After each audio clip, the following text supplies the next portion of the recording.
welcome. Welcome back to this week's midweek trio. Oh my God, what a blooming week it's been. More of this story is don't buy a Volkswagen, it seems to hate me. Right, this week midweek's trio is about safety, guys. So, as the beginning part of this video suggests, I've had a bit of a problem in the workshop, and yeah, I ended up in A&E. Long short story of it. So, I want to point out to you why you should be incredibly careful with power tools and stuff like that in your workshops and your garages and stuff like that. So, look at this finger, and then obviously look at this finger. I will show you on this one. I basically have ground off the side. I've like gouged into kind of the top. I've taken the side of the finger basically with a flap disc, a 60 grit flap disc. I was working away on the Volkswagen. We'll get onto the Volkswagen maybe towards the end of this little snippet now, or in another video. So I'm basically getting the welding done. I don't know how much of it I'm filming, but I am really crunched with some deadlines again. So I'm going to try and do as much as I can. I really can't film much under there anyway, so I'll park that one there quickly. So I was working away on the Volkswagen, which has been, to be fair, nothing but a headache really since I've owned it for the last 4 months. I'm underneath there, and I feel like I'm making a good bit of progress. I had the Saturday on it as well, and I kind of got one side all repaired on one underside.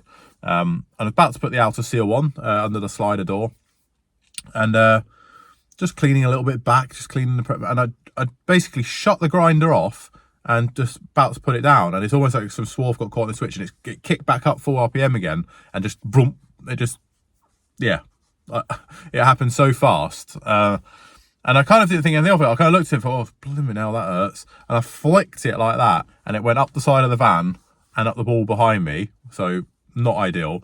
I'm not very good with blood anyway. I was in the workshop on my own. Luckily, Jackman has bought me a first aid kit, and I hobbled myself over to that, got it open with my mouth, cleaned everything up, and as you can see where I'm stood at the beginning of the video, it's dripping away. I managed to get it all bandaged up and everything like that, and I thought, oh, that's a bit sore, that's going to hurt in the morning, that. Went over, yes, no word of a lie, I went back over, picked up my angle grinder, thought, oh, I'll carry on, I'll be fine. I've wrapped it up, I'll put a glove over it, I'll be fine. I was wearing gloves, by the way, it went through the gloves as well. Yeah, I thought, yeah, we'll get going, and then suddenly kind of the pain started settling in. Kind of really just a sharp sting is basically how it feels, and I thought, no, best not. So I gave Mrs. S a call, said I'm going to come home, but I'll grab the food shop on the way home, love, don't worry about that, we'll get that sorted. I'm not going back out again, I've hurt myself. Oh no, don't worry about that, just get yourself home. No, I'm gonna go. I know I can't go back out after this, I've ruined my day anyway, I'll go and do the food shop. Anyway, wind on that, that's that part of my life there over. I'm at home, unpack the food, and then in the sink, and standing in the kitchen near the kitchen sink, and Mrs. S goes, come on, we need to get that all cleaned up, let's take it all off. And as I did it, she started to clean it for me, because I don't, like I said, don't like the sight of my own blood, and it started spraying. No word of a lie, if I could have bought myself to film it, I would have done, but it's probably not very good viewing. But it was I've never had a wound where it was just spraying out of my hand, so that got me like a bit worked up. Got a T-tail wrap around it, straight to A&E. They did an excellent job. This is 3 or 4 days on. I'm about to have it redressed again soon. Luckily, I didn't need to see a plastic surgeon, and I haven't caught anything like, you know, that's going to affect the function of it later down the line. I can feel everything on there, and nothing's gone a different colour, so they're going to be quite happy with it. The cut itself doesn't look awful. It's not massive. Well, it's down the length of the finger, but it's basically just so deep, and that's what caused the problem. So I got away very likely. So today's video is, Mark, you're an idiot, put a blooming guard on your grinder. The amount of times that people have said this to me, and the amount of people I watch top class fabricators, no one has guards on their grinders. You can't get a guard, you can't get a grinder in the tight nooks and crannies of a car with a guard on. They come off straight away. It's one of the first things you do. I'm not trying to make excuses, but that is why I did it. If it had a guard on it, it probably wouldn't have caught me. But lesson learned, one of them. Would I go and put a guard on it? Probably not. because you just don't. You can't get it anywhere. But like I say, I'm going to make sure that my work area is a bit cleaner, because I think as I switched it off, it basically kicked back on again. Like I said, swarf stuck in the switch. So I'm going to go and look at all that. It's all fine. But right now, I can't even bring myself to go down there. So that's today's video. Bit of a safety public announcement for you guys. Just be careful. I got away with that. I'm not looking forward to seeing it get dressed up and see if it needs stitches to heal, see how it's getting on with. But yeah, not good, guys, not good. So let's get on to the next segment, viewers' questions. So I thought I'd swap cars. So viewers' questions. Right, first one is, I can't name everyone that's asked me this, but obviously I'm wearing the IMM Florence, the Italian shirt. The first question, I'm going to kick it off. Am I doing this? This finger is ridiculous, isn't it? First question, am I doing IMM Germany? Yes, I do plan to. Plan to do it in this little car as well. Actually, the plan is we're going to try and really push hard with the 89, so Mrs. S's car. And if we can get it on the road and get enough shakedown time, we're going to try and take that. But let's be realistic. We're going to book this one on the ferry. And we're going to make the trip with this. So we'll be travelling out with some good friends in Manchester Minis, and we're hopefully going to plan quite a good route. So if you've got any tips or any things that you think is worth seeing on the way through, I think we're probably, because we're the north of England, probably go Hull across.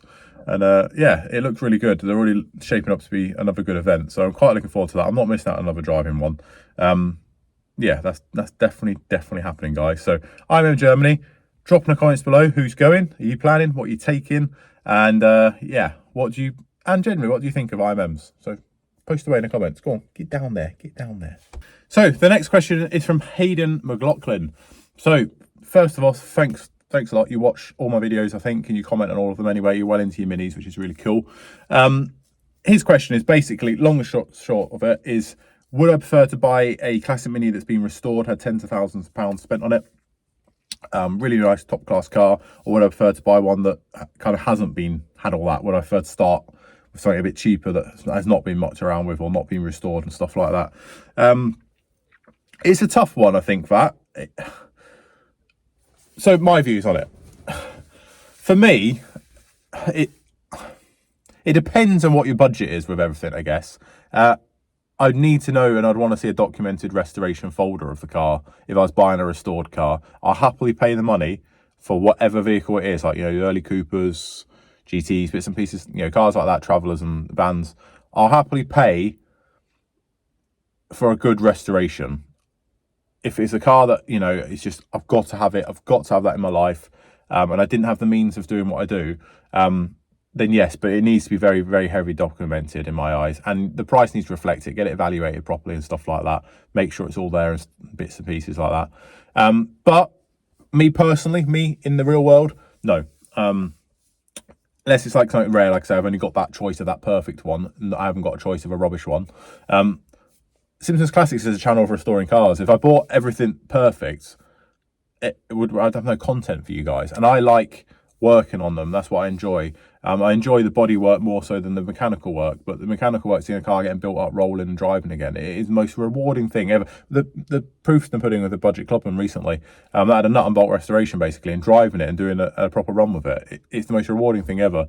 So I think the answer to your question, buddy, if I was just to kind of get straight in there with my answer, I prefer to buy one that's a bit rough around the edges, put my stamp on it and go through it properly, because I feel like if you know what's under the paint, if you know what's going into the panels, you might not be a professional at it, but I feel like for me it's the peace of mind.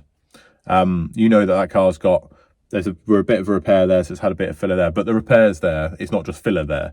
Prime example of that is the Rustberg, the 244 Volvo that Jackman owns, that you've seen on the channel. If you haven't seen, there's a few videos of them, and I have got some content to edit. That car has just been completely repaired with filler, and it's not the way to do it. But that car had an MOT and did look quite presentable. It did not look how bad as it does now, and that is really why I prefer to buy one that is rough, because there's nothing hiding it. And I prefer to, while I'm on that subject, to buy one that's not been modified or mucked around with. Try and buy something that's original and as untouched as you possibly can, because I think you're going to save yourself, number one, time, number two, a lot of money, and I think you're just going to have a nicer car at the end of it. So there'll be my three reasons why. So the final question is from John Daly. So John Daly's asked a few questions for this midweek trio, which is cool. We've had a few of his already, and we're going to come over and do the Malin head to Meissen head run. I think I pronounced that right. I'm not very good at names like that. Basically, it's the northern to southerly point of Ireland, and it's a run. So it's run by the Irish Mini Owners Club, by the sounds of it. And I don't know. That sounds like really good fun. I'm going to say never on that one. Number one, I'd love to come and meet you, buddy. You're a massive supporter of the channel, and I think you've got stickers on every single vehicle. I think even your wife's got a sticker on her car, and she doesn't even know about it. So thank you very much for that. I have to have a chat with some of the owners clubs over this way and see if we can get a few cars over, because that looks like a good bit of fun. If you could email me or drop me some more details on it, what time of the year it kind of is, and maybe we can see if we can kind of pencil it in for a year maybe and come over and do it, because that does sound really good fun. So my answer to that one is I would love to, and I just needs to be planned. So yeah, thank you very much for that. That sounds absolutely awesome. That does sound like a really good run. So that brings us midweek trio to a close. So to cut a long story short, be careful in the workshop. Don't end up like this with your finger that's absolutely useless in your hand, that every time you touch it, it's just going to keep bleeding. Yeah, just look after yourselves, guys. Mrs. S head, just before I made this video, top tips: make sure you have a fire extinguisher, make sure you got first aid, because you need it, and fire blankets. Minimum stuff in your workshop, minimum. I mean, you can go mad with loads of stuff, but doing stuff like that, just make sure you got something, some safety aspects in your workshop. So obviously I have them things, and I have a better first aid kit now thanks to Chapman, so thank you very much again for that, buddy. So yeah, make sure you look after yourself, guys. While I've got you as well, if you've got a question for me, drop in the comments for this video and I will answer it in the next week's video. I'm collating them all. If I get too many, don't worry, you just carry it over to the next. So please, like I say, drop in the comments below anything you want, any burning desires you want to ask me, whether it's cars or general life or just general opinions, just drop in the comments. We'll have a discussion next week, and we'll go from there. So make sure you look after yourself and give this video a fingers up, a thumbs up, and yeah, we're going to obviously kickstart again next week. I don't know what topic's going to be yet. I'm having some thoughts about some bits and pieces. I don't know. But yeah, we'll get cracking with something next week. We'll find another topic, or we've got an update on something.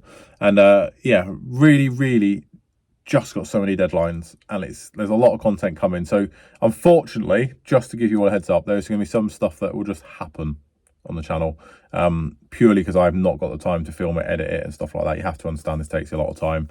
But I'm trying it, like with the Volkswagen, I'm trying to film as much as I can of the bodywork, but it is going to be literally maybe a midweek trio video where it's highlights of what's happened and what the end product is. Yeah, I think there's changes coming and things need to move along and stuff needs to happen. Love you all. Catch you later.